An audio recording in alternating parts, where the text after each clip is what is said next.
তুলসী গছজোপা নিজেই নাচিছে নেকি? যদি আপুনি এই অদ্ভুত ভিডিঅ'টো দেখে আচৰিত হৈ পৰিব। প্ৰায় বিভিন্ন আশ্চৰ্যকৰ ভিডিঅ' সামাজিক মাধ্যমত ভাইৰেল হৈ পৰে। তেনে এটা ভাইৰেল ভিডিঅ'ই সামাজিক মাধ্যমত এক আলোড়নৰ সৃষ্টি কৰিছে। ভিডিঅ'টোত এজোপা তুলসী গছ নাচি থকা দেখা গৈছে। আমি ভিডিঅ'টোৰ সত্যতা প্ৰমাণিত কৰা নাই।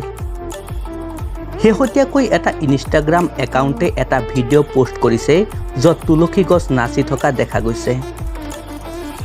তুলসী গছৰ বহুতো উপকাৰী গুণ আছে।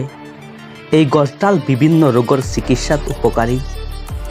কিন্তু এই ভাইৰেল ভিডিঅ'টোত তুলসী গছৰ নৃত্য দেখি নেটিজেনসকল হতবাক হৈ পৰিছে। ভিডিঅ'টোত এজোপা ডাঙৰ গছৰ কাষত এজোপা সৰু তুলসী গছ দেখা গৈছে।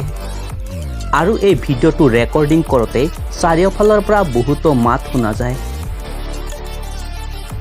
ভিডিঅ'টোত গছজোপা নিজেই চলাচল কৰা দেখা যায়। এনেকুৱা লাগে যেন গছজোপা নাচি আছে।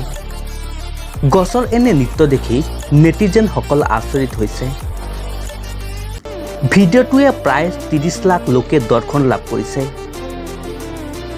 বহু লোকে এই ভিডিঅ'টোত মন্তব্য কৰিছে আৰু তেওঁলোকৰ মতামত প্ৰকাশ কৰিছে।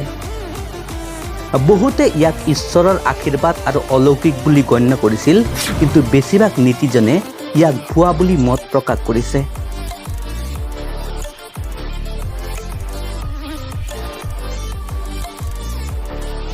News desk, Assam expensive.